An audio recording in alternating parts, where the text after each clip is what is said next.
যে ছেলেটা পুরো মিডল স্কুলের জীবনটা একা কাটিয়েছে সেই ছেলেটাই আজ এমন একটা ডেট প্ল্যান করতে চলেছে যেটা একটা মেয়ে কোনোদিনই ভুলবে না। কিন্তু সমস্যা হলো প্রেম সম্পর্কে তার কোনো অভিজ্ঞতাই নেই, তাই ইন্টারনেট আর রোমান্টিক মাঙ্গা কেটে সে বানিয়ে ফেলে একটা পারফেক্ট ডেট প্ল্যান। আজকের এপিসোডে আমরা দেখতে পাবো দামি ড্রেস, বিশাল বড় রেস্টুরেন্ট, ঘোরাঘুরি আর লজ্জা লাল হয়ে যাওয়ার মতো মুহূর্ত। আর এমন একটা ঘটনা যেটার পর মিকো প্রথমবার বুঝতে শুরু করবে ইউকিয়া তার জন্য ঠিক কতটা চেষ্টা করছে।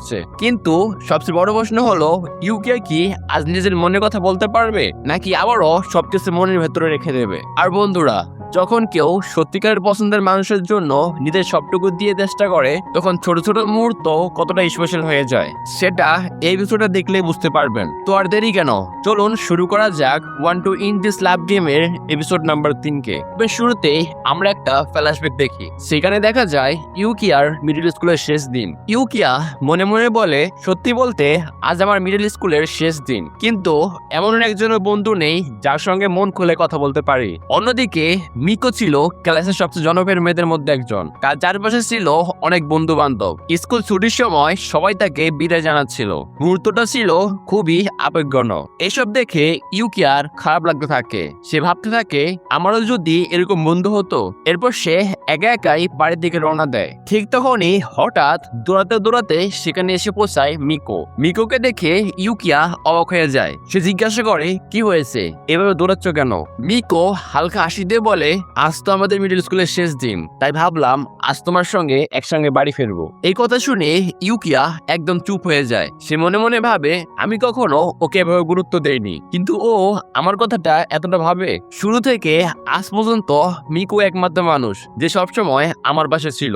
এরপর গল্প ফিরে আসে বর্তমান সময়ে। আমরা দেখি মিকো আর ইউকিয়া ফোনে কথা বলছে। মিকো বলে, আমি কারোর সঙ্গে লাঞ্চে যেতে চাচ্ছি, কোথায় গেলে ভালো হবে, তোমার কোনো আইডিয়া আছে? ইউকিয়া কিছুক্ষণ ভেবে বলে, তুমি চাইলে তোমার আঙ্কেলের দোকানে যেতে পারো। কিন্তু মিকো সঙ্গে সঙ্গে বলে, না না, প্রতিদিন একই জায়গায় গিয়ে একই খাবার খেতে খেতে আমি একদম বিরক্ত হয়ে গেছি, এবার নতুন কিছু ট্রাই করতে চাই। তখন ইউকিয়া বলে, আচ্ছা ঠিক আছে, আমি ভেবে দেখি, তারপর তোমাকে জানাবো। মিকো বলে, হ্যাঁ সেটাই ভালো। এরপর তার অন্য কাজ থাকার কারণে সে ফোন কেটে দেয়। ফোন কেটে যাওয়ার পর ইউকিয়া আবারও চিন্তায় পড়ে যায়। সে ভাবতে থাকে, আমি কি করলে মিকো আমার প্রেমে পড়বে। পরের দিন ইউকিয়া চলে যায় মিকুর আঙ্কেলের দোকানে। সেখানে তার দেখা হয় হিনাকোর সঙ্গে। ইউকিয়া সরাসরি জিজ্ঞাসা করে, তোমার কেমন ধরনের ছেলে পছন্দ?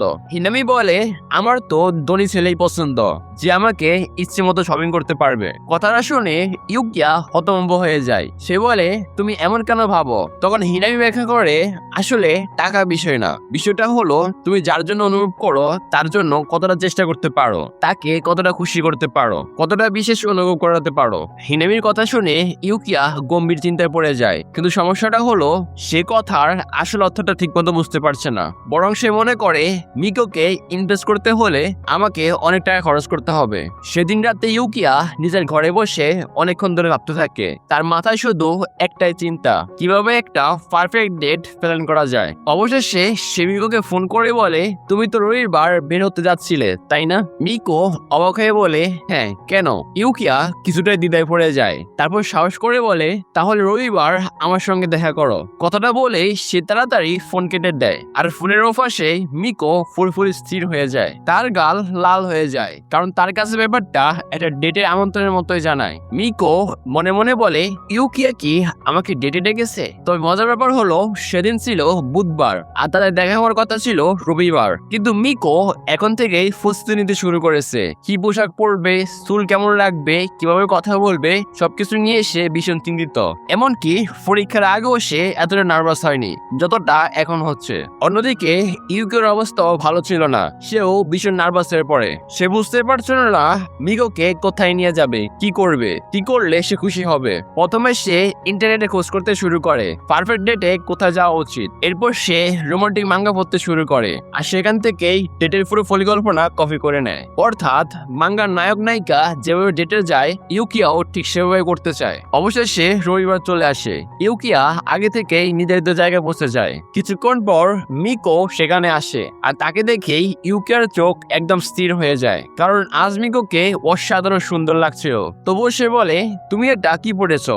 মিকো হতভম্ব হয়ে যায় আর ইউকিয়া বলে, চলো আমি তোমাকে একটি নতুন পোশাক কিনে দিচ্ছি। কথাটা শুনে মিকো আরো অবাক হয়ে যায়। সে ভাবতেই পারছিল না হঠাৎ ইউকিয়ার কি হলো, কিন্তু ইউকিয়া সত্যি তার জন্য একটা দামি পোশাক কিনে দেয় আর সেই পোশাকে মিকোকে দারুণ লাগছিল। তবুও মিকোর মনে অনেক প্রশ্ন করছিল।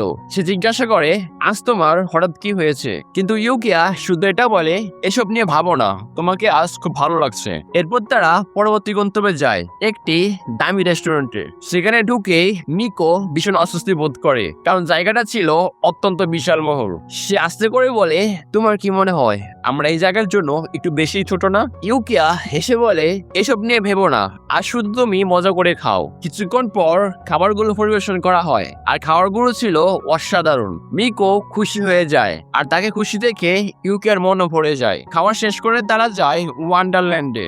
জায়গাটা দেখে মিকো অবাক হয়ে যায়, কারণ ইউকিয়া সাধারণত এত খরচ করে না। তাই সে মনে মনে ভাবে আজ ও আসলে কি করতে চাইছে, কিন্তু প্রশ্নগুলোকে সে মনের ভেতরে রেখে দেয়, কারণ সে নিজেও দিনটাকে ভীষণ উপভোগ করছিল। তারা একসঙ্গে আইসক্রিম খায় আর বিভিন্ন জায়গায় ঘুরে। দিনটা যেন স্বপ্নের মতো কাটছিল। ধীরে সন্ধ্যা নেমে আসে। হঠাৎ মিকো বলে, আজ তুমি অনেক পরিশ্রম করেছো। সকাল থেকে এখন পর্যন্ত সবকিছু মনে হচ্ছে পরিকল্পনা। সত্যি করে বলো, আরো কিছু প্ল্যান আছে?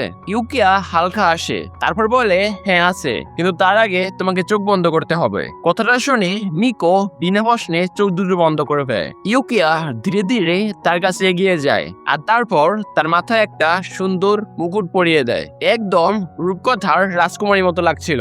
কিন্তু এবার মিকোর ধৈর্যের বাঁধ ভেঙে যায়। সে সরাসরি বলে, তুমি কি পাগল হয়ে গেছো? সকাল থেকে একটার পর একটা অদ্ভুত কাজ করছো।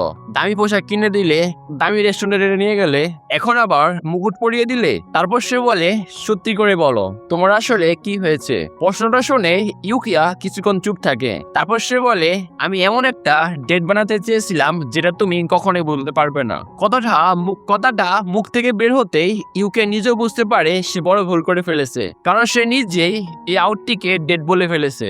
মিকো কয়েক সেকেন্ডের জন্য পুরোপুরি স্তব্ধ হয়ে যায়। তার হৃদস্পন্দন হঠাৎ করে বেড়ে যায়, কারণ এই কথার মানে সে খুব ভালো করেই বুঝছিল। ইউকিয়া আবার বলতে শুরু করে, আমি প্রথম মানুষ হতে চাই যে, কিন্তু সে বাক্যটা শেষ করতে পারে না, কারণ হঠাৎ করে তার মাথা ঘুরতে শুরু করে। পরের মুহূর্তে সে সোজা গিয়ে মিকোর উপর পড়ে। মিকোর মুখ একদম লাল হয়ে যায়। প্রথমে সে ভেবেছিল ইউকিয়া হয়তো তাকে জড়িয়ে ধরছে, কিন্তু কিছুক্ষণ পর সে বুঝতে পারে ইউকিয়া অজ্ঞান হয়ে গেছে। এরপর কিছু সময় কেটে যায়। তারা একটা বেঞ্চে বসে থাকে আর ধীরে ধীরে ইউকিয়ার জ্ঞান ফিরে আসে। চোখ খুলতেই মিকো তাকে বলে, তোমার কি হয়েছিল?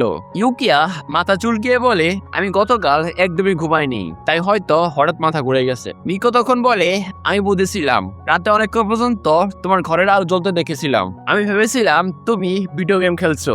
ইউকিয়া বলে, হ্যাঁ ধরো সেরকম কিছুই। অবশ্য বাস্তবে সে ভিডিও গেম খেলছিল না, সে পুরো রাত জেগে ডেটের প্ল্যান করছিল। হঠাৎ ইউকিয়া উঠে দাঁড়ায়, তারপর ধীরে ধীরে মিকোর দিকে এগিয়ে যায়। পরের মুহূর্তে সে মিকোকে শক্ত করে জড়িয়ে ধরে, কিন্তু এত কিছুর পরও সে নিজের মনের কথা বলতে পারে না। অন্যদিকে মিকো তাকে জড়িয়ে ধরে আর খুব নরম গলায় বলে, আজ তুমি অনেক চেষ্টা করেছো।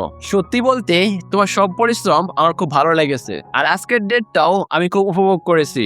এই কথা শুনে ইউকির মুখে হালকা হাসি ফুটে ওঠে, কিন্তু পরিস্থিতি সামলানোর জন্য সে দ্রুত একটা অজুহাত বানায়। সে বলে, আমি তোমার জন্য পানি নিয়ে আসছি। তারপর তাড়াতাড়ি সেখান থেকে চলে যায়, কারণ সে আর নিজের লজ্জা সামলাতে পারছিল না। কিন্তু তাড়াহুড়োর মধ্যে সে একটা গুরুত্বপূর্ণ জিনিস খুলে যায়। সেটা ছিল সেই মাঙ্গা, যেটা দেখে সে পুরো ডেটটা পরিকল্পনা করেছিল। কৌতূহলবশত মিকো মাঙ্গাটা খুলে দেখে আর কয়েক পৃষ্ঠা পড়ার পরেই সে সবকিছু বুঝতে পারে। সে বুঝতে পারে গত 2 দিন ধরে ইউকিয়া কতটা পরিশ্রম করছে শুধু তাকে খুশি করার জন্য। সে কতটা চেষ্টা করছে। আর মাঙ্গার শেষের অংশে একটা দৃশ্য ছিল যেখানে নায়ক আর নায়িকা একে অপরকে কিস করছিল।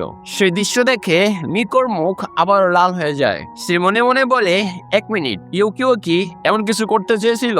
এই চিন্তা আসতেই তার স্পন্দন আরো বেড়ে যায়, আর এখানে তাদের সম্পর্কের দূরত্ব আরো একটু কমে আসে। তো গাইস, আজকের এপিসোডে আমরা দেখলাম ইউকিয়া নিজের সবকিছু দিয়ে মিকোর জন্য একটা পারফেক্ট ডেট তৈরি করার চেষ্টা করেছে। আর সবচেয়ে মজার মজার ব্যাপার হলো সে নিজের মনের কথা বলতে না পারলেও তার প্রতিটা ছোট ছোট চেষ্টা মিকোর হৃদয়ে ছুঁয়ে গেছে। এখন প্রশ্ন হলো, মাঙ্গার শেষ দৃশ্য দেখার পর মিকোর মনে আসলে কি চলছে, আর ইউকিয়া কি পরের এপিসোডে অবশেষে নিজের অনুভূতির কথা স্বীকার করতে পারবে? সেটা জানতে হলে অবশ্যই পরের বড় মিস করো না। ভিডিওটি ভালো লাগলে চ্যানেলকে লাইক ও সাবস্ক্রাইব করে রাখো। তখন পরবর্তীতে দেখা করবো, ততদিন পর্যন্ত বিদায়।